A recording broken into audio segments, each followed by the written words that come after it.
Hello, welcome to day one of week 3 of split 1 of the 2020 OPL. I'm Nick Boy Richardson. Welcome to a very sexy edition of the OPL. Sorry, I'm told I can't say it. We're a romantic edition of the OPL. It is, of course, Valentine's Day, and I could not be happier to spend my Valentine's with you and with my boys, Skimmy, Rusty, Spawn. They told me they would cut around, and I was like, I'm going to really mess them up. Gentlemen, how are we? Happy Valentine's Day, everybody. Grandpa. Thank you. Spawn. What's happening? Skim Dog. Yeah, I've just been cutting wood today, mate. Is that a metaphor? No, it could be. All right. Could be. Well, we're off to a great start to the week, aren't we? Lumberjack, bro. Thank you very much for spending the weekend with us, as we're all contractually obligated. I was about to say, we're professionals, Nick. They tell us to rock up and that the OPL is going to be on and we'll be here. Not too professional, though. Rail or shine. Because I like the post. Because I did say, I think it was yesterday, I was like, hey, what if we all wear suits today? That's nice because it's like formal, it's like a date. You said you are already in Sydney. And No, I said I already booked my flight and I don't have luggage. You said... Oh, this is a long story, but the short story is it's on a truck and I can't get it. There you go. What was your And excuse? I just joined with a consensus that, that's 2 vetoes. I'm in the free. All right. Yeah, easy. And yeah, I was bold enough. Because everyone knows if it's a 2-2 vote, but Rusty and I have voted no, you and Skimmy have no chance of getting anything past the Congress of OPL right now. Yeah. Except, and I just broke through. But that's fine, because I wanted to bring an element of formality, an element of romanticism to the evening. Thank you very much for joining us. I hope you've had a good Valentine's Day. Happy birthday, Beck. How are we doing? How's the week been? I'm actually pretty good. Yeah? It's been like one of those grindy weeks. I feel like, and anyone that's coached an OPL team would like have found a week like this where first couple of weeks happen, like honeymoon phase is going with the team. Everyone feels good. You lose 10 games in a row. Everyone's still feeling bloody good. You win 10 games in a row. Everyone's over the moon. Then you get to kind of week 3 and you're like, this is a person that I'm going to spend the rest of my life with. Have I made a horrible mistake? Yeah. Kind of thing. So that's like 7 p.m. on Valentine's Day. Yeah, exactly right. So like I think like that's kind of where teams would be at the moment. You'll be like noticing all the little deficiencies in your partner that you maybe glossed over in the first place. Maybe they're not so unlike your, former players. But I think like this is when the real work starts. This is when teams start to knuckle down, and I'm really excited to get into it this week. Yeah, this is where the middle of the pack rises to the top, right? And for the teams at the bottom, like Jake mentions, losing one game suddenly hurts a lot more. Yeah. Now that honeymoon period has ended, and you really start to want those wins more, and it makes everything a little bit harder. That's true. And also, thanks to some scheduling for the boys from Melbourne, the Melbourne teams, there are some teams that today are going to be spared the pain of a loss or the joy of a win, because we've got a slightly different schedule for you today. Let's take a look at the games that will be played. First up, we have Avant taking on the Direwolves. It's then Gravitas against Legacy, Mammoth against Avant again, and then Direwolves are back to take on the Chiefs. Yeah, and so like what happens here is that a couple of the teams are going to play twice on the same day. So as you can see, Avant and Direwolves are the 2 teams that are going to happen today. And that means obviously we're not going to be seeing order until tomorrow takes place.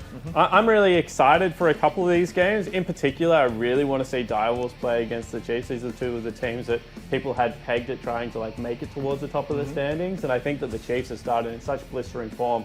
There's no way you can't say they're one of the favorites so far. And going up against the Direwolves, like you would expect once again the Chiefs are really coming out fighting, because these are 2 fight-heavy teams, and the Chiefs just are thriving in that play style at the moment. Skimmy, you looking forward to that one as well?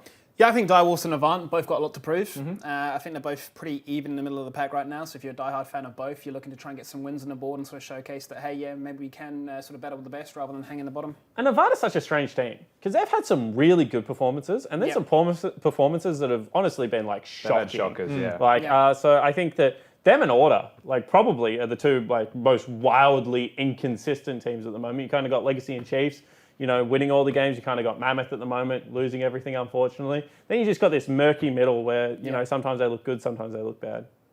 Rusty, according to the chat, you and I are both blending into the couch this week, fabric-wise. You are the couch. That's big time. This is You're closer color-wise, and I'm closer texture-wise. That's true. To the couch. We were promised combined a new couch. We were promised a new couch. It'll come at another point. There you go. Yeah, if I was on your couch, I'd be Yeah, like, swap And if I was couches. on your couch, I can't. I'm strapped Rusty, in. Rusty locked in. host It's today. a sexy Valentine's Day, I told you. We are waiting to get into the first game. Later on, though, because it is the OPL, and most of the time when we're not playing League of Legends, we are also not talking about League of Legends. We will be sharing our most disappointing, embarrassing, weird, romantic encounters, I guess, over the course of our young lives. I would love to hear from you guys as well. If you've got some good stories about weird things that have happened to you, romantic-wise, dates, asking someone out, just fails. Don't make it too horrible, but make it sort of like this is horrible and this is I can adorable. talk about like, this. let's live in this Yeah. world. Yeah, and it is okay to be shown on a stream that may be viewed by minors. Absolutely. So send them in to asknickboy@gmail.com. And if you want to be anonymous, I can make you anonymous. That is totally fine. If you send in with a name, he's saying your name. I legally have to say your name. That's No, like I'm That's how saying, Gmail like works. if you have a Gmail, but you say please keep this anonymous, yeah. I do not trust you at all. No, that's not true. I'm very trustworthy for things that I think deserve to be kept in trust. So it That's depends what I on the used to say to my story. friends all the time. They were like, "Can you keep a secret?" I was like, "I can keep a secret of all the secrets that I think are worth keeping." It's like, well, I can't trust you. That at all. means what? Terrible answer. I'm the mediator of what should be shared on broadcast. I'm the king. Rusty, Hey, what? I'm just admiring the new outfit. Oh, thank you. Did you go shopping? Yes, I did. I went shopping this week. There were people in chat that were judging the lower half textures. I was like, I need to mix it up and get some upper half textures going on. So I'm trying to hit like a little bit fancier than what my grandpa would wear. So you went shopping. Did you go shopping? I did. This looks new as well. This is new. It's very lovely. This is my I'm a big lumberjack. fan. This is like my Nick 2.0, like Nick Jr. shirt. And where are the zips? No, see, I flew. See, that's a meme, right? So I had these chinos back home in New Zealand that had zips on the side, kind of like tracky pants, and we were just like joking around because like Rusty's going to become some god tier entrepreneur. I just have a great idea. Hey, he's going to make bank, and I thought, look, I can model it. I've worn them before. I know what I'm doing. And you ready? Are we going to get in on this one? And how much of a discount did they give you for buying the jeans with holes in them? The ripped jeans. Dad joke, yeah, am I right? Yeah. So I actually got them at discount. so I'm Ranger happy. Bree in the chat says the most weird thing to have happened to me was when my cousin forced me to dance with her. I didn't want to dance at all, least of which with my cousin, but she basically dragged me onto the floor saying more or less, "You need to dance." Good dancer? Was the cousin or Ranger Bree? You. Oh, me? Yeah. Fantastic dancer. Are you? Yeah, last wedding I went to, the groom came up to me and said, "Stop upstaging me." Oh, Yeah, Really? because I'm just fluid from the waist down. The waist up, rigid. Are you The trained? waist out, it's just like wishy-washy legs. You strike me as someone that's done classical dancing before. Had lessons in So I did something. 3 years of jazz, 2 Yeah, years of tap when I was a Oh, kid. there it is, there it is, yeah. But no, I love dancing as well. I love dancing. See, when you said stiff upper body, fluid legs, all I could picture is Nick Boy Irish dancing. Just high knees, Nick Boy. Absolutely. These pins go all the way to the floor and all the way to my ears. Happy Valentine's Day, everybody, for that piece of information. I don't know if you've noticed, but we are filling time while we're waiting for a small technical difficulty. Do you want to talk about League, or do you want to talk more about dancing? Ooh, I mean, I'm good with either, actually. What do you want to talk about, Nick? You're the host of the show. I want to talk about dancing. No, I want to talk about League of Legends. I want to talk about the scheduling change. Yep. Do you feel like the double games are going to affect the teams, given that has it been 2 or 3 splits now that we've done the best of ones? Yeah, it's been 2 splits since we've done best of ones, I believe. And now, like, obviously, I think that playing 2 games on the one day is going to be case by case on teams. Some teams are hugely momentum-based teams, Yeah. and we've seen that historically. And other teams actually just don't care. Like every game is just a new game, new nexus, like being spawned. So the mental toughness does come into it. I think that if you're a young team, generally you are more momentum-based. You haven't got that experience of putting the loss behind you yet. But some of those more veteran lineups, like a Direwolves, for example, I don't think they're going to care how many games they play in a day because it's just going to be a new game every And that's single why it's time. also player versus player, right? You got someone like Swiper, I don't think he'd care Yeah, if he 2 doesn't games care. in a day, but you have a young team like Mammoth, they'll probably care if they lose the first game and go into the second. That'll affect them every single time. Also, I mean, they are prepping for two different teams. It's not like a best of three against a single opponent. That actually, I think so. This depends on how teams practice, and I know that it's changed a lot this year compared to last. But usually, when you scrim a team, you'll have like a red side, blue side, and then you'll decide with the third or fifth game what side you're on. Yep. And so, if you've got a team on Friday that you play on red side and one on blue side, prep's a lot easier because you just alternate sides and change your prep for each team. But if you've got two blue side opponents, it's not as simple because you have to choose who you want to prepare for at what times, and it does kind of shift things a little bit. And I always go back to my old mate, Greg Popovich, on times like this. Good. I don't know how much Greg Popovich you guys watch, but I'm a huge fan. He's the coach of the San Antonio Spurs, for those that don't know. And he has this really famous interview where they ask him about like LeBron James or someone. And he's like, who? Like, I have enough of a hard time like staying awake to watch reel of my own team because basketball is a boring sport, let alone watching reel of like another team. And like I'm of the very strong opinion that you just prep for yourself. Yeah, right. Like what do I want to do? What do I want to get out of it? If they ban X, Y, and Z, which is strong, what do I want to be able to get? And I'm just going to play this against anyone. And I think that if you over prepare for specific teams, they have a really good chance of throwing you through a loop. Because if you're like, wow, this team 4 games in a row has played blue side. They're about to have blue side. They've banned Akali every single time. So on blue side. So we can have 3 different bans, which are like their strong target picks. Then all of a sudden they don't ban Akali. And you're like, well, do we go through with this and not ban Akali as well? And then you give over like one of the strongest picks on the patch? Or like, what do you actually try and get out of this? That is the coach killer Yeah. in draft 100% of the time. Whereas if you just prepare for yourself, which is like, I don't want to play against these 3 champions. I don't care what they are. This is what we want to do. Then I think it can be much easier, like if you do play different opponents on the same day. I definitely think you can overcomplicate things. I've seen it happen in the past where teams get a little bit too into the idea of we've got to deny this, we've got to take away their comfort picks of these real meta champions, and then suddenly you've got yourself in a situation where you've got this ugly puzzle jigsaw looking comp that like what does it actually do? All of a sudden you got an Aurelia, a LeBlanc, and a set all on the same team. Like, You're thinking this looks good in theory, but when it comes together as a 5-man, what is our conditions to sort of like be met, and how are we looking to try and execute this? And you're just going to fall flat on your face and back to the next draft. Well, 2 teams that we hope don't fall too flat on their face are he's smooth. AV versus He's so Direwolves. Our lineup for AV, please. Let's take a look at who we're bringing today, Rusty. Dragku is the top laner once again, taking on Chippies, his former mentor. There you today.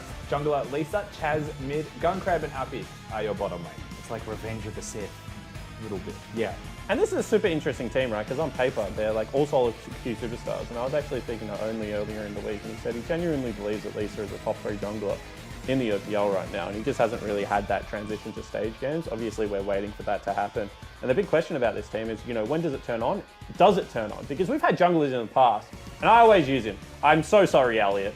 But Impaired was like this jungler that was running around solo queue and OCS, right? Yeah. And he was just smacking people. Then he made it to the OPL, and it just never turned on. Like the Hellions experiment was a disaster, right? So I think that, the question for me is, can Lisa perform in the OPL like he is able to do in solo queue and scrims? Well, we are going to find out, and then we're going to find out against Direwolves. Let's take a look at the lineup, please, Jim. Yeah, it's Direwolves going to be having Chippies in the top lane, Miru in the jungle, TikTok Shock on the clock in the mid lane, Vital and Decoy down in the bottom lane, Coach, Kai as well. And this is a team that I think is starting to warm up a little bit. We've seen them have up and down performances already, but I mean, when you have a roster with the amount of individual raw strength that this team has, you expect good things. I think they learnt their lesson last week. They got Soraka. They tried to pick for team comp. They got absolutely roasted for it in-game by their opponents. Probably not going to make that mistake again. If they shore up those drafting decisions, then you may see Direwolves closer to their best. Fantastic. Well, it is time to get into game number 1. Please send in your terrible romance stories to asknickboy@gmail.com. Spawn, can I get a honk? Honk. We'll be back right after this short break with game number 1.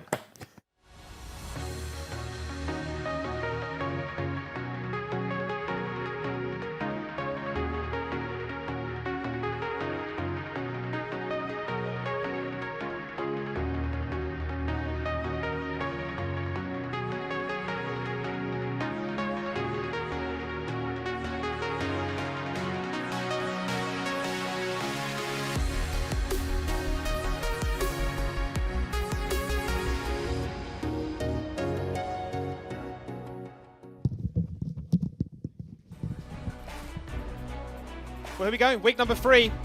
Jumping into the very first game. Avant Gaming up against Direwolves, both looking at 2 games today. Are we going to see a momentum-based roster? Or are we going to see a clean slate for both as we enter into the Champions Mecha Select?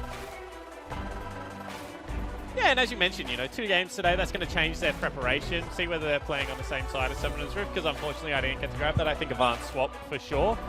And this is a little bit different, skimming. The priority on MF has been wonky all over the place globally. Aphelios seems to be the strongest AD carry. I think everyone can agree with that. Yep. But where do you put Senna, MF, Darius, these kind of picks that we've been seeing? And then we've seen even Soraka AD carry, I say AD carry, played in the very traditional loosely, marksman role, right? Around the world right now. And I think that MF is one of those picks that if you can get her a good laning phase into the mid game, kind of unrivaled in the 2-item power spiking for team fights. But they have got a very elusive duo already right now locked in for the Direwolves. Yeah, you got the Ezreal, and we saw obviously what Babip was able to do on a rather aggressive Rek'Sai the other week. So you got that sort of strength in the early, that strength in the mid to late game stages coming out there as well. But Avant Gaming going for a composition which is packs power and obviously has the scaling factor. It's been such a talking point with the Ornn, how highly teams in the OPL actually rank it. But this is really strange because Lisa's best champion is going to be Lee Sin, but he has counterpicked himself. Rek'Sai absolutely destroys Lee Sin. She will eat him alive in the early game, especially if it runs something like Hail of Blades or Conqueror. Lee Sin has to play the avoidance game, which as the Lee, you never want to have to do. Ornn, on the other hand, he is the perfect nullifying pick at the moment. Ornn can kind of lane into anything. He's still going to have good relevance through the scaling and the ornaments, as we keep talking about, but also just individually a really strong champion. Shock is known for his Cassiopeia, however, so it kind of blocks Ornn from going mid lane. I expect a couple of bans targeted towards Chippies. We already talked about the Camille. Gangplank, I want to see something like a Fiora also follow suit here. So Ornn has a lot easier time scaling into this game. Yeah, we've seen from Chippy so far. He's played a different champion every single game so far. Aatrox, Ornn, Fiora, and Camille. This will be the very first game that Lisa actually gets to show us as Lee Sin, so I'm expecting big things based on the hype that you praised him with. Brilliant Lee Sin, one of the best on the servers. Obviously have to talk about players like Only and Babip when you talk about Lee Sin players, the young mechanics kids, but Lisa certainly up there as well. Meru also plays a really good Lee Sin, so I expect him to know the matchup fairly well. He's a jungler that historically has been really impressive in the OPL, but I feel like hasn't yet fully hit his stride this year in the 2020 split. Well, the timer hits 0, and that final ban is going to be the Fiora, so that's actually coming from the Avant, really trying to limit the pool that Chippy has available to him. Both teams haven't revealed what support they're after. That's going to be the default Aatrox pick. It's a pick that we've talked about in the past, not necessarily losing lane, but being rather safe to, not necessarily blind pick, but just to always lock in. And something funny is happening here, because if I'm Direwolves, 9 out of 10 times I hold counterpick for Chippies, right? However, they've held it for Decoy. So I wonder what the strategy is right now, whether they have a cheesy pick. The only pick I can think of that we've seen globally is the Rumble support, right? Oh, okay. We've seen so much Rumble support, but it was generally paired with something like an Ashe or a Varus that had some CC, because then at level 6, it's just a kill lane. What are the conditions for the Rumble to be met to be viable in a situation? Yeah, so that's what I was going to say. I feel like they can't have an aggressive lane because Ezreal is just such a weak laner at the start of the game. And you kind of need to have some form of setup CC and kill threat in the lane. I don't feel like Ezreal necessarily meets that. Yep. Thresh is one of the best, a control mage as a support. You kind of good aggressive, good defensive. So maybe just a Braum or something comes out now for Decoy, something boring. But yeah, I would have been interested to see, if that was something more defensive, Tahm Kench, Braum, whether, we do see something aggressive like the Rumble support. They have obviously locked in the Fresh on Avant's side, so they get out Joe a free card. And they've also got the Echo, which is a pick that you've talked about in the past, not being the biggest fan of its presence these days. So Echo mid lane's actually quite a lot better than Echo jungle, in my opinion. Echo is one of those champions that if you stay up in levels, he does so much damage. You can go the full utility build, something like a Proto Belt, into maybe, like, it depends how fed you are, but Lich Bane into Zhonya's or just Proto Belt into Zhonya's. And you can be, like, very durable in these team fights, get off multiple rounds of spells, whilst being quite inherently tanky just through, like, levels and the ability to max out the W a little bit quicker. I like it a lot more than support. Sorry, not support. Jungle Echo. Yeah.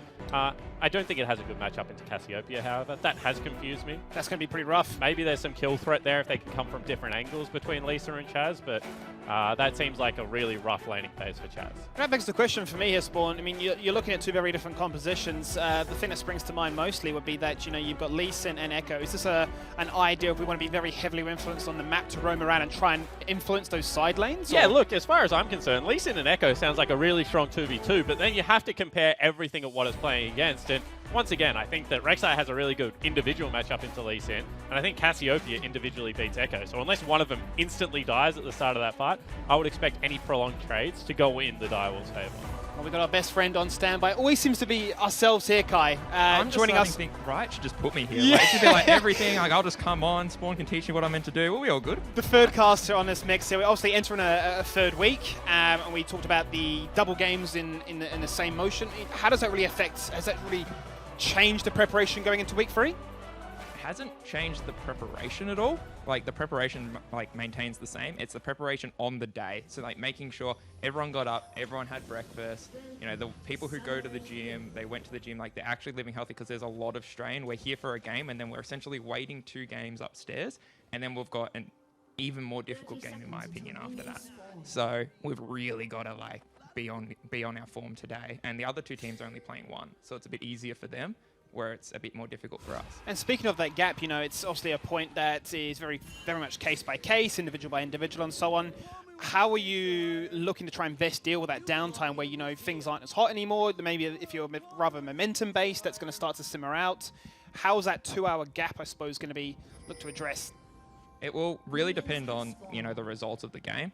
It'll either be like cooling them down and being like, hey guys, let's, if we make mistakes, we didn't play that well, which I think will be fine, but we need to be like, hey guys, put that out of your mind. We've got another game. We've had a really good week of practice. Let's just focus on what we've been practicing all week. And sometimes a slip up happens.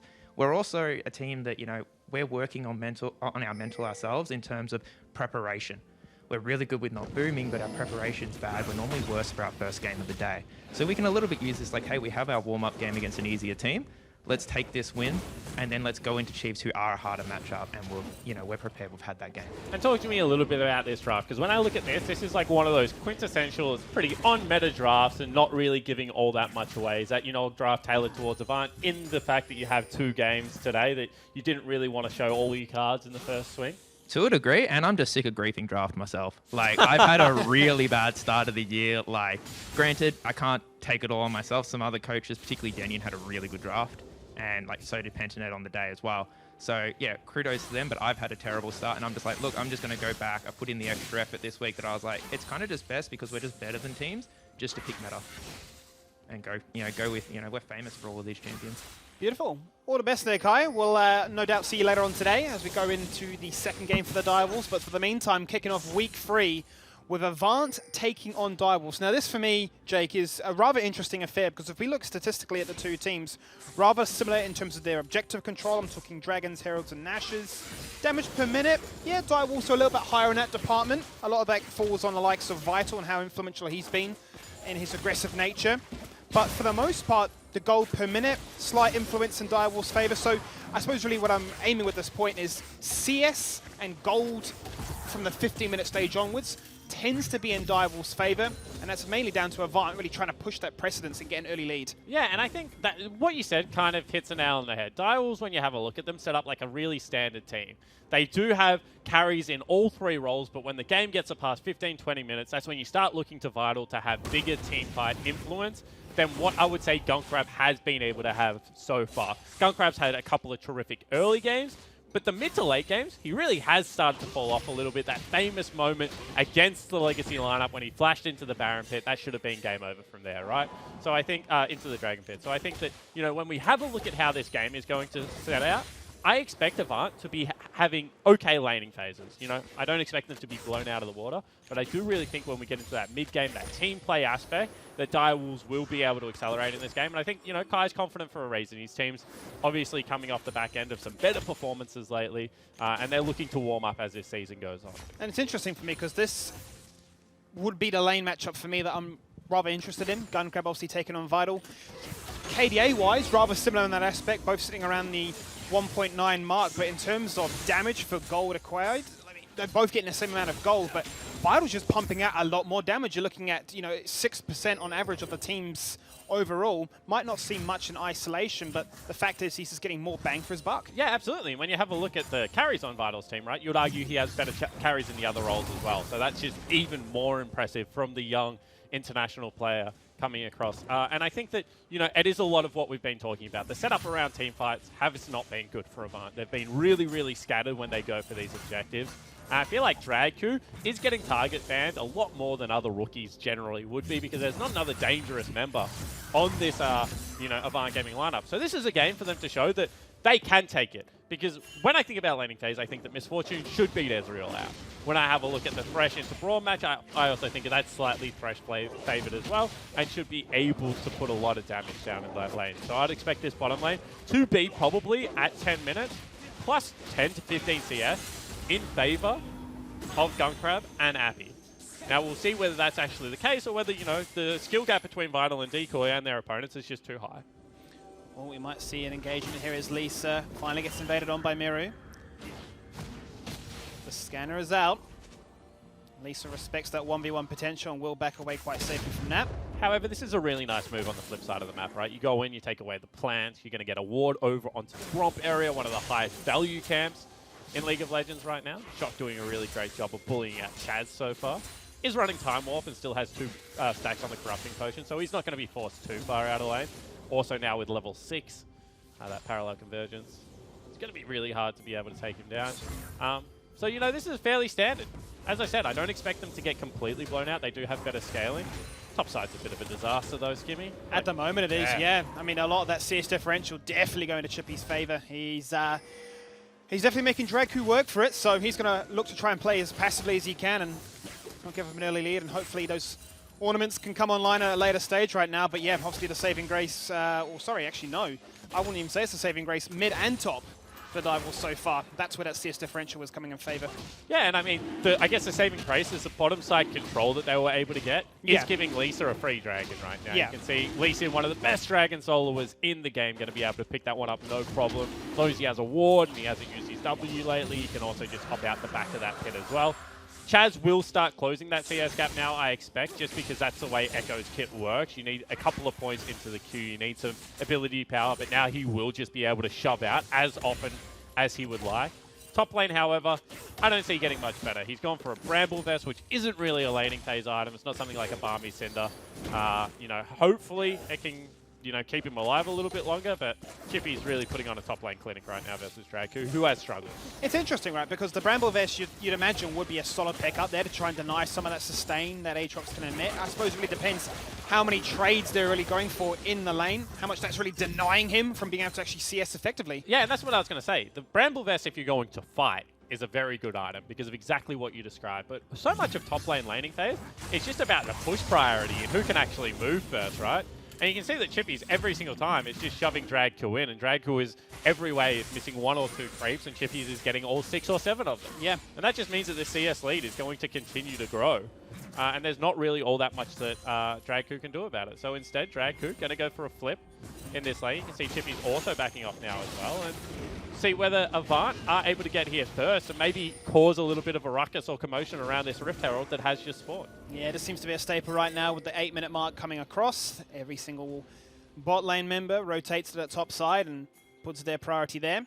Junglers are pretty even when it comes to that CS department. They haven't really gone for any 1v1 engagements or any lane ganks as far, but there are furious pings in that top side river. Yeah, and this is disastrous for AV right now because you can see that Lisa wants to path away because he wants to be able to grab his red buff, right? However, Miru's done a really good job of clearing his bottom camps before the flip, and he's now pathed up to the top lane. He can use all of his free time to take away things like Krog, there's Scuttle Crab that's up there, as well as his red buff. So Mirror is going to be closer situated to the action, which means if any impromptu fights break out, hold the thought, because there is one mid lane now. There is. Shock hits full conk stacks. Chaz taking down the half, meets Miru, who then jumps upon him. That's going to be a recall back. See, gesture across and jukes out the ultimate from Cassiopeia, but that will not be enough. And that is the turning point that Miru was just after. Yeah, and I mean, this is what we were speaking about, right? Miru's going to win the 1v1. You can see that Lisa couldn't go on to him. Chaz also loses the 1v1 there to Shock, so that's just an out-and-out skirmish victory there for the Direwolves. They now find themselves 2,100 gold up just through, I mean, CS numbers in the kill. Now they're also going to be able to pick themselves up that red buff. And because Lisa was so concerned about the top side of the map, you can see that right now Chippy's also stealing away his red buff. All in all, I'm going to call that a bit of a disaster for AV. They have been blown out in this early game. Yeah, and Direwolf set it up beautifully, controlling the vision, denying a lot of what Avant were able to do. Bit too scared to actually make a move. And capitalized on in the middle lane with a successful first blood. Now they pick up a Rift Herald. Going to be online for Miru there. So be looking to see where they can try and find some value. Which structure is going to meet the siege? And generally, when you're playing against a 1-3-1 comp, you know, you have a look at what Avant is bringing to the table. I would say there is certain airs of 1-3-1 there. You want to use it on mid lane turret. As soon as you break mid lane turret against a 1-3-1, the game's pretty much over, especially if you're this far ahead. So that's what I would expect. I would expect them to push out their side waves as much as possible and then just go make Chaz's day even more rotten. He was doing okay in the early game. And just when I said I thought the lane was going to get better, he's kind of fallen into a really big hole that he might need help climbing out of right now. But I just don't know who on his team can actually give him any help. This game's one of those ones where you'd hate to call it early, but AV's comp is just heaps harder to execute, right? Unless they get the most amazing Ornalt without Braum there. And yeah, right now, it's just The window of opportunity. Yeah, Direwolves have just got free run of the map, as you can see. Top lane Drake, who's still optimizing his build towards making sure that he has strength in the trade against Chippies, so he's picked up those ninja tabis. You'd imagine more pushing power, as you raised before, would be the ideal option, because he's just been stuck under his tower all day. How does he even get traded upon unless he's going to be very conscious of a tower dive? Yeah, and the thing is like at a certain point, there's just so much diminishing returns against just building pure armor. Like, you actually need health to make armor gold efficient. And he just has no health at the moment. So, you know, is what it is. Gonna have to continue to monitor the build. He's also nowhere near an Ornn upgrade. Kick will come across. That is a flash kick, followed by a flash to make sure that the death sentence didn't connect. Not too sure if that death sentence would have, but I think Appy needed to use a flash there. You can see Lisa is desperate to get some form of action happening. If Appy immediately flash hooks, I think that's a kill. Yep. Like, there is no cleanse on this Cassiopeia. I think she just gets chain CC within it. And if your jungler is willing to use his two biggest tools, you know, we're talking about a flash kick, flash as well as ultimate expended there, you kind of got to be able to turn it into something. Because right now, if the game continues at this pace, Dire will just continue to pull ahead. So really appreciate what Lisa was looking for there, but I think that him and his support just were not on the same page. But how much does that change the lane now? Because, you know, Cassiopeia without the flash, immobile up against the likes of Neko and Elise Sin, is she going to be forced to sort of play a little bit more passively in the lane now, sit under the tower? Or because of this early game dominance of how she's like 30, 40 CS up, not really a factor. Yeah, I just don't think it's a factor. Not even because of the early game dominance, right? Just because of the fact that they have control of both sides of mid. So Cassiopeia has two safe sides to play towards, and if you don't have a safe side, it generally means you want to allow yourself to be pushed in, and you can see that that's kind of what's happening mid lane right now. However, this charge not going to get any gold for plays. Oh, they did. They must have hit the turret recently. So gold will go across, and my goodness, 3,000 gold at 13 minutes. Yeah.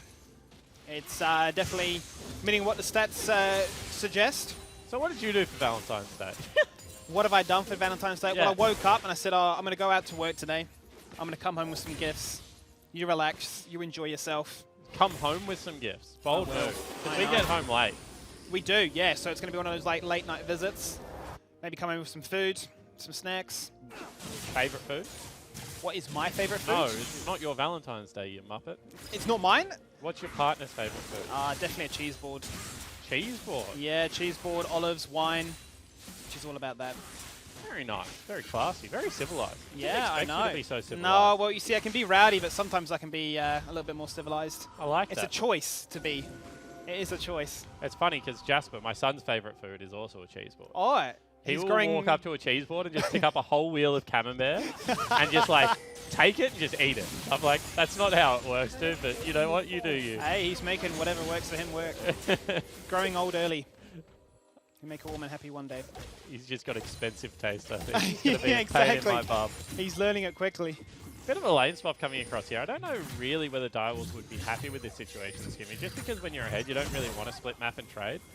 You can see that this gives Avant actually a little bit of counterplay. They're going to be able to force chippies away from this turret, maybe steal themselves a blue buff as well. Might, you know, not going to get the most out of it because, as you can see, Direwolves are already on the turret, but I am a firm believer that when you are ahead, you want to be winning both sides of the map.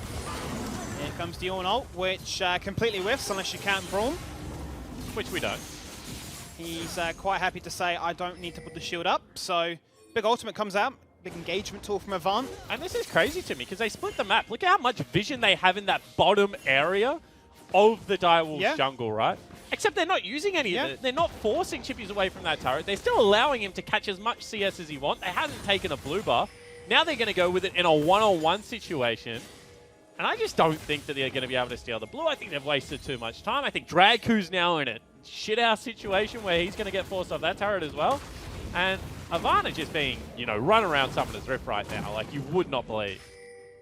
They have an idea, but are unable to execute, or at least do it with certainty. Yeah, it's just indecision, right? That's what you would call it for those rookie players, that indecision of not being able to go for those plays. And you can see they've also smited blue away from their mid laner because they're behind in this play as well in tempo. They've also been forced the long way around mid, and they're going to lose mid lane turret. That's just an outright 2-for-1 trade.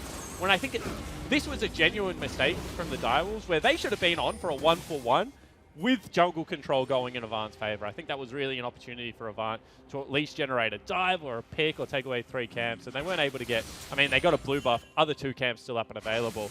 They didn't really climb their way back into this game at all. In fact, they fell further behind. But rightly, as you point out, all the vision for them in the bottom side of the map. The Direwolves, it's mainly revolving around mid lane, towards Herald, and towards the top side where they've been bullying out Dragku. Still hasn't died, but definitely isn't having a fun time in a lane down. 40 CS has been the theme for this game. Going to pick up the second Rift Herald now. And with mid tower being down already, as you mentioned, it's starting to get from bad to worse. Yeah, and what I want to see right now from Avant is get everyone off Summoner's Rift and buy as quickly as possible. And then I want to see them try and get back into that bottom side jungle. Because if you're ahead, you never want someone to have control over an area of the map that you feel should be yours. So I think that Direwolves would be pushing in right now. If their backs were a little bit earlier, if Ornn was off map also in this area of the forest, they might be able to generate a pick through Appy and Lisa's, you know, flash kickback and available, death sentence also there. However, because they don't have all the numbers, they're not confident walking up to where that ward is.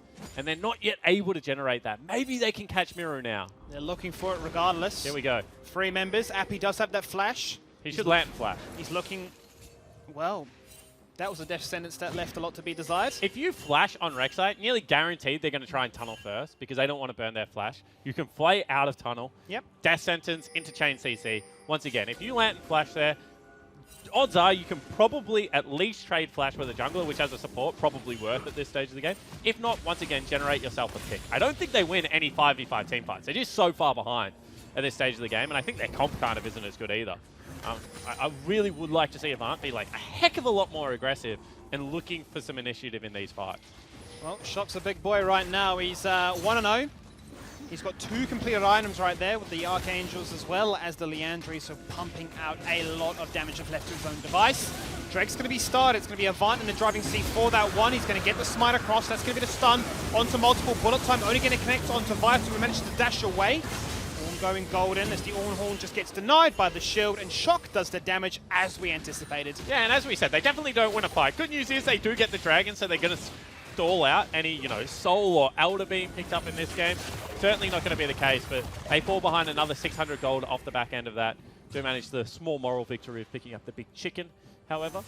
But the Direwolves just continue to roll. They did expend the teleport there, and really crucially, none of the Avant members flashed in that team fight, so it's not like they can't win another ensuing team fight.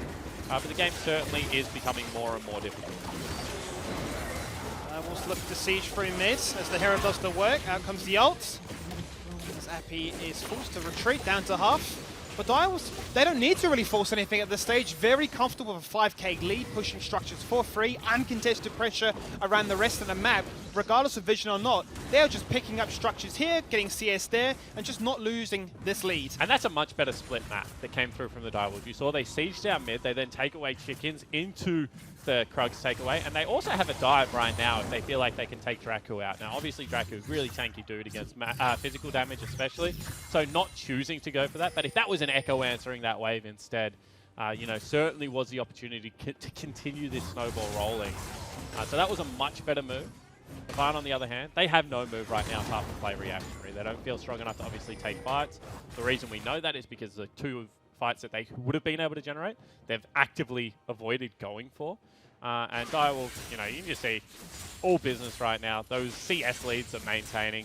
Vital's exactly where he wants to be in the game. 2 items as Ezreal. Got over that speed hump, which is the early game. As soon as that transform is there, he's going to be a powerhouse. And that was the interesting thing that I highlighted during the start of this game, right? In terms of both these AD carries getting the same amount of resources fed to them in terms of gold, but just a difference in how much damage they can emit with those resources. So looking forward to seeing how much of an impact we can see as this game closes on out. But, you know, the story still is, you know, mid lane and top lane, it's all for the Direwolves right now. Superstar Shock and Chippy's the flagship franchise member, if you will, that's always looking to give Draku a hard time. Yeah, and I mean, Draku's just had, you know, another shocking performance, which is a shame because coming in, super hyped. He's got one of the best Mordekaisers, I think, on the server at the moment, but has just constantly been forced away from the pick. And you can see right now, flash burn from Chaz. Equal in experience, but just down so much in the gold. And the fact that he's level 12 without a completed item is a nightmare for him because you can't even pick up your own Ornn upgrade at that stage. Certainly not where he would have expected to be in this game. You can see Baron pressure has now started. Cassiopeia with Leander is one of the best Baron takers in the entirety of the game. Definitely going to shred that one if they decide to pull the plug. I suppose that's also the other thing with Direwolves being so vision dominant so far. You never want to face check when you're up against the likes of what they have there. You know, Cassiopeia blinds you, maybe gives you your own little Valentine special, and it's going to be a rough time. It really is. You know, Echo sitting on that Dark Seal for a rather long time now, since laning phase, still at 0 stacks. It's definitely hindering his ability to try and scale into this one. As they're looking to try and take that Appy, forced to burn at that flash. There goes the final tick as the stopwatch gets popped to delay the inevitable. Braum coming in with that glacial fissure. Everything being put into that one. Yeah, strange ultimate from Decoy. You can see he has a little bit of a chuckle about it as well, because I don't think that was wishful thinking. He was hoping, right? You're ever going to get a kill out there. That is a not a bad trade, honestly, for Avant. No. Now you have a Cassiopeia who is really fed without flash. Maybe a kick or something back into the team comp while ultimate is down is something they can look for. But as we keep mentioning, I mean, map state, honestly, is just all Direwolves right now. And we are getting towards that point where we're past 20 minutes. Now the Dragon's going to come up. I would expect them to try and maintain a little bit of vision around this Baron area while sneaking away the Dragon with maybe Miro and Shock. Then just rotate all your vision topside, be able to get Baron and close this one out pretty standard. We've already mentioned it, but, you know, engaging into Fog of War onto something like a Braum or a Cassiopeia, it's a miserable time, right? And there's just no way they're ever going to be able to get there first, Avant. They haven't got the ability to shove these lanes out far enough to be able to get safe access to the river. Looking at both these team comps, you know, which do you feel gets more value out of that reduced cooldown on their ultimate with the Cloud Drake? I think that potentially it is actually going to be AV. I'd say they're slightly more ult-reliant in the bullet time, as well as, you know, Ornn ultimate Lee Sin kick, Cassiopeia and Aatrox. Like, Aatrox ult's awesome, don't get me wrong, but they are pretty good team fighters without it, right? They just have a lot of area control through things like the Aatrox Qs and the Cassiopeia Miasma. So I'd say they're a little bit happier to fight without ultimate on the side of Direwolf. It's a lot of damage on the Junkrat. The hook once again going out there, wishful thinking. Hasn't really found the mark with the Fresh, and we'll have to wait and see how it goes into the later stages if it becomes more of a disengagement tool rather than the aggressive initiate. I mean, has anyone found the mark with anything on the Avant lineup? We had that one flash kick, right? It's been a lot left to desire. Like, I feel like indecision has to be the motto for this one so far. They've stalled out the early game when you imagine it looking to try and scale on out.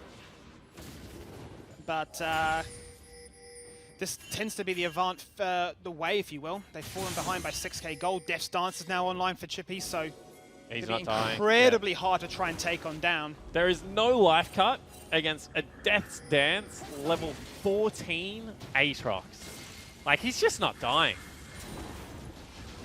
Probably the last member you want to ignite as well. He's really going to take a lot of chopping through. But once again, I return to the point of bot lane. You know, this Misfortune now has the Ornn upgraded Infinity Edge. Only a few hundred gold behind Ezreal. Yeah, but Ezreal's item efficiency at this stage of the game is just insane, right? He's already got himself 45% cooldown reduction because he's probably running Inspo as his secondary. He's got himself upgraded Manamune. He doesn't even have to be on this Baron. He can just keep pressure by himself. The support to battle things out here as the root does land. Now there's going to be the box as well to try and slow down the engagement, followed by the bubble. The Ornn ult comes out, and it's going to go towards the back of the team as the bullet time clicks in. That's going to be the heal Summoner used to make sure Vital doesn't fall on out. Baron does get stopped. Resources being burnt though, however. 3 ultimates by Avant to try and ensure that.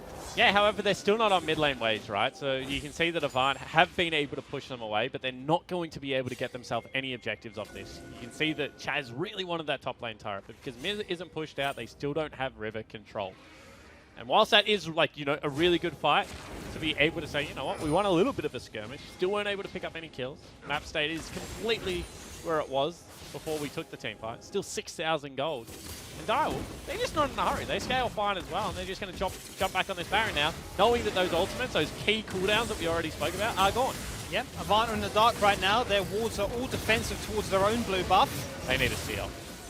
Here goes the control ward as Lisa looks to try and start things off with here. The flash, the flay, they look to try and make something happen right now, but it's not going to be the play they're looking for because the Baron gets taken by the Direwolf, so they look to try and fight on top of that fissure. Members are running and members are looking to try and juke on out with that lantern, but Mir finds the double kill. Rek'Sai doing the job 25 minutes into this game. Baron inspired, looking to push these waves down. Do they care about Drakes? Do they care about Dragon Souls? I don't think so, Scorn. Yeah, I definitely don't think so either. And that was, once again, if it wasn't a miracle steal, that was still a pretty good kick, but not good enough to be able to win the team fight, right? Without the bullet time, without the Ornn horn there is just no way Avant can fight. The chase down from Miru was really, really nice on the back end as well. Now with Baron up and available, we've already talked about it. Superior 1-3-1, Ezreal exactly where he wants to be in the game. Unless there is a disastrous mistake, I don't know what's going to actually happen here. You can see Chippy's actually got kicked back into the parallel convergence. Thought it might be able to tie him up for a little bit longer, but Miru on the back end of the team fight is kind of just 1v3ing right now and able to get away with it. Gets out for himself, the rest of the team able to play Shepherd on the back end. Chaz has to run for his life, and with now Baron in their control, it becomes a wave clear game, and you're relying on Echo and MF. It's kind of your only 2 forms of wave clear. And Direwolves are just playing a really, really disciplined League of Legends. Every single time they go to set up these sieges, they're making sure that they have control of the fastest routes, you know, those jungle areas, to be able to force the avant-garde lineup away. Very diligent when it comes to that one as the flash flay starts things off here onto Decoy. Teleport. Will be able to jump away to Shock. Teleport in the back line here. That's going to be Chippy's. We've spoken about how strong this man can be with his itemization. Not going to really look to find anything more from this one. A teleport is burned.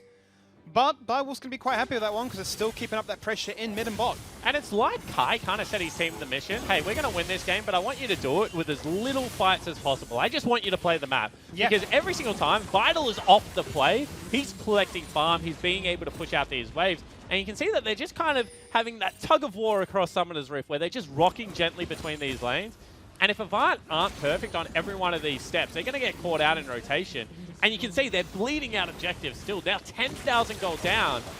And there is no winning fight right now for Avant. The flash kick looking into the bullet time right now. It's a big knock up onto multiple members of the Direwolves. Can they find a kill? They so desperately need it. They do take up the Ezreal. That's a big shutdown for Chaz to require as he finds a second onto what we called the unkillable raid boss of Chippy's. Echo, can he find more? Can Chaz the man dash on through with this mobility? He looks to try and take down Shock, who's had a guts fall and turns around with some poison. And I mean, if you can't win that fight, which in the end it is just a 2-for-2 trade, there is really no winnable fight. That was a 3-man kick into a bullet time, into the Ornn horn, and like nothing went right there in the end. You can see Direwolf still have priority over this dragon, going to be able to pick up number 3 of the game. And that looked like it was Avant's fight. That looked like everything had literally gone perfect for them, but just not able to make it work. Miru doesn't lose those ones. as a teleport comes in from Draku, instantly lands him back. And forced to lick his wounds, but wow, Chippy's he took a beating. Yeah, absolutely. And let's have another look at this one, right? So it's a 3-man kick into bullet time. It was actually not even the horn. It was just a really great knock-up there. And the members all survive on the back end, you know, only a 1-for-1 trade at this stage. Chaz does do a lot of damage. That's a great execute coming across there and shutdown available. But the overchase is ultimately what bites him in the bum here. You know, you want to be able to keep members up so you can maybe grab this dragon. Runs in too far, shock. Once again, not ult reliant at all. Just going to be able to turn around and mow you down. And was able to do that. Now Vital might be looking for a cheeky 1v1. 80 carry onto mid lane style. He's hanging around. Obviously, we'll have a fair bit of mobility with that cooldown reduction, as you've highlighted before, 45%. We'll be looking to emit some further pressure into this one. They didn't manage to pick up the middle inhibitor. Now, that's the big talking point. They're just playing a very clean map, looking to take out every single outer structure, completely expose the Avant base, and just choke you out. It's been a big, big story here for Direwolves of just establishing vision control, not falling to the desperation attempts of trying to find ganks and kills that Avant have thrown their way, and just stalling this game out into a very comfortable lead, as you highlight. You know, 9k to 10k has been the float. Yeah, however, it is Valentine's Day. You know, sometimes love is found in the strangest spot. And right now, what the Avant lineup have to hope for is it's found in the form of a death cap coming through for Echo and an Ornn upgrade.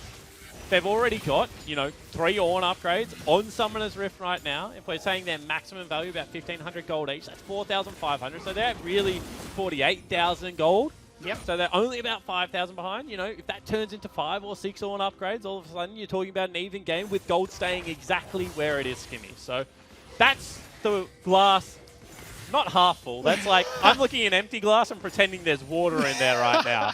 But there is certainly, there is something to be said that if they can hold out until this next Baron, maybe stall it for a wave or two, Death Cap is now picked up.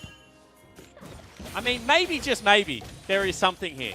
This is the Hail Mary. This is, if it was ever going to happen, it might happen now. Is there an argument to be made with this Baron coming up in the next 25 seconds that you look just to try and commit to some elixirs, give yourself as much cheap power? Absolutely. I think at this stage, you want to be ornament upgrading everyone. As you can see, he's just like running immediately towards his mid laner saying, give me that hat. I want to put a feather in it. I think, like, yeah, you're buying a blue elixir right now. You're probably buying a red elixir if you're Gun Crab. And you're either looking for, like, a brilliant pick, or you're just hoping that you get one more miracle team fight. Because now maybe the Gun Crab has himself, you know, that rapid fire cannon. You have a little bit more of a chance to be able to get something done here. Potential lifeline there thrown towards Avant's way as Vital jumps in, incredibly aggressive. Gets the cleanse on out, so disengage comes through an Ornn Horn as well as a Glacial Fissure. This is a fight before the Baron has even been started. It's in the backside there as Miru's feeling very comfortable again. He smites it away, and that's going to be Lee Sin killed as Cassiopeia does not mince her words. Double kill for the Direwolves. Oh! Chasing in for more, but Echo goes huge. The upgrades are doing what they need to do. He finds a double kill in the most peculiar of circumstances. And that was huge from Chaz. Just able to pop 2 members of the Direwolves as they ran into that choke point. Also, mid lane turret now should go over to the AB lineup. And once again, it is all just that stalling game. It looked like split comms. It looked like, you know, Lisa really wanted to steal. The rest of Avant looking for that team fight victory. But the fact that once again, they come out of that equal numbers somehow. And this Echo is starting to really get rolling on Summoner's Rift. Like, this was amazing. So Lisa lands the Q. You can see he has good vision right now. Also going to get a ward over the wall. Dives in. 69 health. He nearly got that. Yeah. And then this is just a brilliant stun into ultimate. You can see the E forward and 2 members just pop. Dirty. If that Braum shield was used a second, you know, later, maybe Gun Crab picks up a kill there as well. And we're talking a completely different game.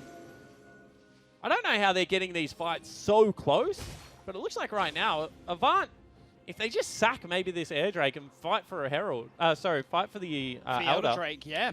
There might be the opportunity to be able to come back in this game. There is a drop of water in my cup. There is condensation in your cup there's now. condensation. A lifeline has been found here by Avant. Because I don't know whether in a 1v1 scenario right now, anyone beats Echo. He's like level 17, he's an electrocute Echo, he's He's got himself all of his core items. Going to go back, buy himself his Onya's Hourglass as well. He's in a really good spot. Out of nowhere. Chaz is just, you know, minded his own business, farmed the whole game. When there was kills available for him to take, he's also been able to pick them up. Now he's maxed out his cooldown reduction. And, oh, good cue from Miro to spot that one out. I was going to say, maybe there's going to be a little bit of a pick generated here as well, as finally Avant are able to beat Direwolves into the jungle for the first time in a while. Look to see who still has that Baron buff available on them. Teleport comes on through to mid lane right now, looking to try and finish what they started beforehand. Top lane passively pushing, bot lane actively being pushed in here by Shox Cassiopeia. He's the one that has the Baron buff. That's where they want to turn their attention now to expose not only one, but two inhibitors. Really try and give themselves that situation where, hey, if we do get wiped, if an Echo can try and save the day with the rest of the team coming on in, at least we have some passive pressure. We have the Winions, as you like to say. Yeah, absolutely, and I think that they're just trying to play this one slow again, use the Baron buff to be able to create as much pressure as possible. If you're Thresh in this scenario, I actually really like hooking the minion deliberately to just drag it into turret range and auto attack range. You saw it get like half of the turret health, whereas if the first hook Appy throws out there isn't to try and, you know, like catch someone out, it's just to grab the creep, actually can work a little bit better. Baron, however, now expired, so they got nothing off that Baron buff. Looking for that one as the Protobelt goes in. A very early recall by Chaz. Orn ult thrown at it as well, and that's a disengage if I've ever seen it from the Direwolves as they look to try and turn their attention out towards mid. Auto inhibitor low, not taken down. Focus is on opening up mid. Hey, Siege has ult nearly back up and available already, Skippy, so he can use it a little bit more freely than you would expect of other champions. However, Ornhorn was the big one used there. Now it's on either an Appy hook or a Lisa kick. Flash is available, and it looks like he wants to go for it. However, Chippies has spotted him out. Hesitation. Realizing how close they've been in these previous skirmishes, not wanting to give it away. The hook tickled the back of Decoy's bum, but Lisa not committing with that Sonic Wave. They're really flirting with danger right now, the Direwolves. You can see a couple of those hooks have just missed, and Chaz is starting to do some real nice damage in these fights. They have got no progress of 2 Baron buffs now, and you can see bottom lane turret still going to be alive after it is all said and done here. They've been nearly chipping away at these structures. Top lane once again still pushing in passively. It's going to be a nice healthy wave if they decide to rotate through. They still haven't broken this bottom structure. Tower soon to fall. Ezreal being so persistent in his attempts to try and make that happen. The gold still working in their favor. Direwolf still on the board looking good, but as we've talked about, you know, that number, that margin, far smaller than it was a good few minutes ago. And I mean, if you take ornaments in, gold's probably even. Yeah. You know, they've got the Dragon Soul, that's certainly really good for them, especially the fact that it denies it from the Avant Gaming lineup. I think, you know, that's one of the bigger factors for me. Appy spotted out there on some vision. But this game now is just a coin flip. You know, you got 5 item 80 carries coming into the last team fight. You got Stopwatch versus QSS, much of a muchness in terms of defensive capabilities. Got, you know, 6 items picked up nearly for mid laners as well. Top lane, you got a big bruiser. Chippies does way more damage than Dragu, but Dragu right now is a really tanky boy. He's probably happy where he is, especially given how early game went. If you said, hey, you're just going to get all your ornaments out this game, you'd be probably happy. And I just don't know how this now goes. Is there a world in which we see Direwolves go for a backdoor, where the last 2 team fights haven't gone necessarily as cleanly as they would want, given the fact they've exposed some of these inhibitors? Are we looking at a situation where maybe Chippies falls off and it's not like a TP in if need be? Yeah, I mean, potentially. They had their most success in this game when they were playing all 3 waves, right? Ever since they started playing 2 waves, it's been really Avant just, with ease, wave clearing out in this scenario.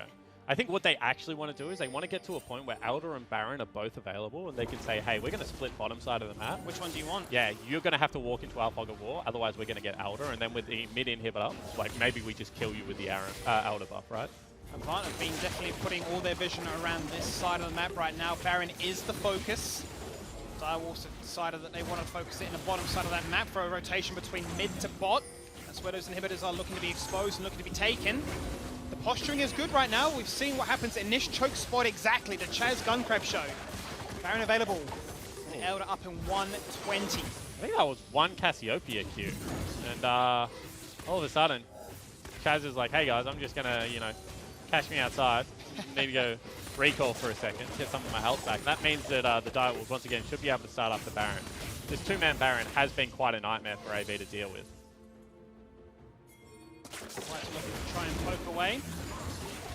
Try and deny a member, make them go back to base, and it will be, as you mentioned, Chaz dealing with that bottom lane pressure. Baron does get started. It's the Meru and Shop combination once again.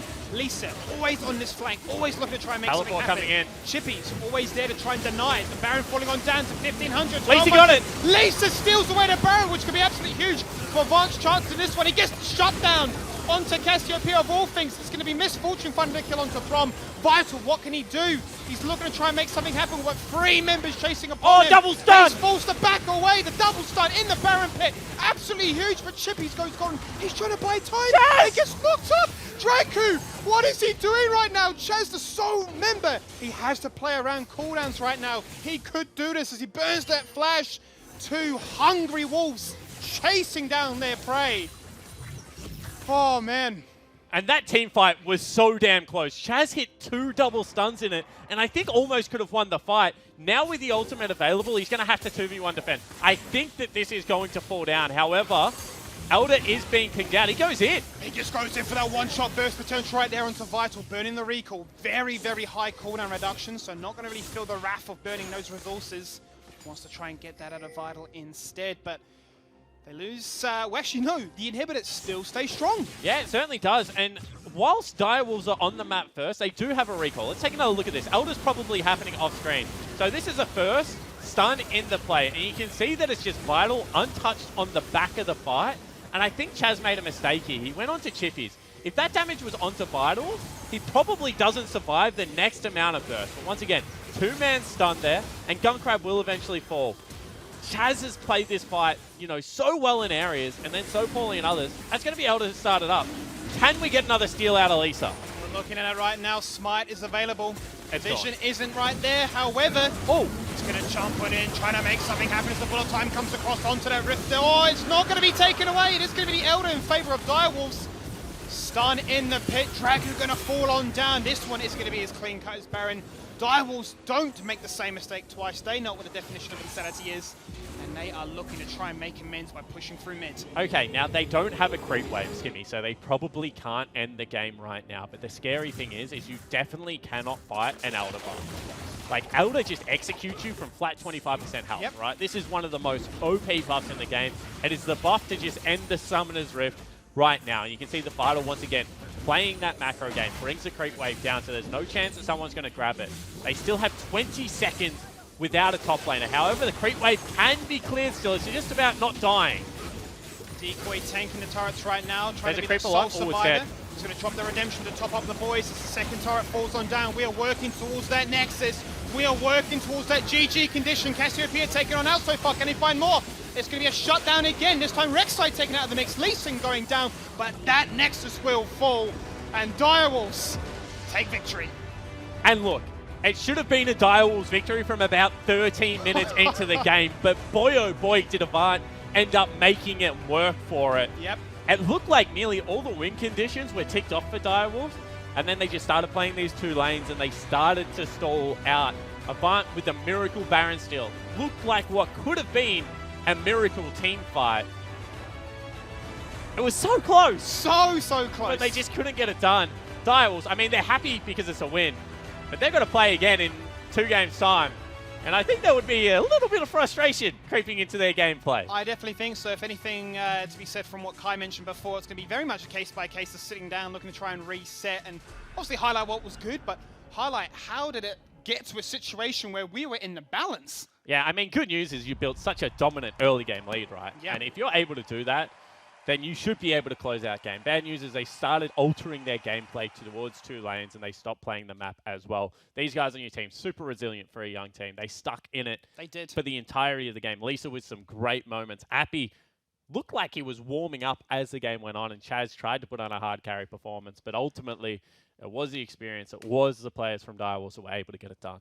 Yeah, they're going to be no doubt looking to lick their wounds on both sides of the camp there, both with a second game later on today. So it's an interesting one to really kick off week number 3, getting to see exactly how they can sort of showcase their talent, and then what they prepared, but also how does it actually transition into later? Yeah, and I'm really interested to see how Avant bounce back, right? Because this is a situation that they probably haven't been in, playing 2 games on one day, obviously coming off a loss, young roster, but they would have felt like, after a disastrous early game, they probably put on a better showing than they would have been used to.